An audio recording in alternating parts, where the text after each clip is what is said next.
حاسینی عشق ئەکات لە چەند لاپەڕەیەکە چیرۆک و داستانانێکی زۆر ئەهێنێت لەسەر ئەوەی کە فائیدەکانی عشق چین.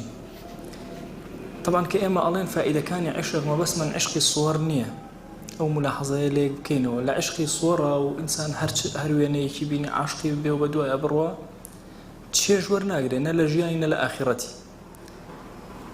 نا ئەگەر هاتوو ئەم کەسە عشقێکی ڕازگۆیانە لە دڵیا بۆ حەڵاڵێکی خۆی دروست بوو، ئایا فائیدەکانی ئەم جۆرە لە هەڵس و کەوت و مامەڵەی ئەم کەسا چۆنە؟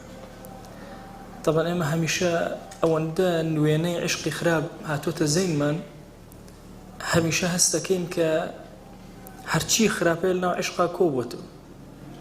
بەینەما ابن القیم ڕەزا و ڕەحمەتی خۆی لێبێ ئەفەرمێ ئەگەر زانایان تەنها ئەم بابەتی عشقا ئەم لایەنەیان لێ خوێند بێتەوە کە فەرموویانە العشق يحمل على مكارم الأخلاق، عشق لە ئینسانەوە ئەکا لە ئینسان کە ئەخلاقی زۆر بەرز بنوێنێ.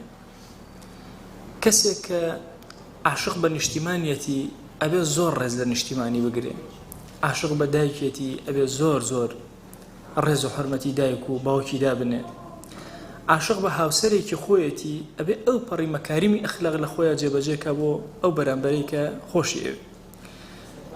بۆ یەحیای کوڕی موعاذ پیان وتیان کوڕەکەت عاشقی فڵانە ئافرەت بووە، فەرمووی ئەلحەمدولله کە کوڕەکەم لەسەر طبعی ئادەمی خۆی گەورە سەبری داوەتی، چونکە خۆشەویستی بەشێکە لە طبعی ئادەمی. ئینسان هەموو ئینسانێک خۆشەویستنی هەیە، حەزەکە شتی خۆش بێ، یعنی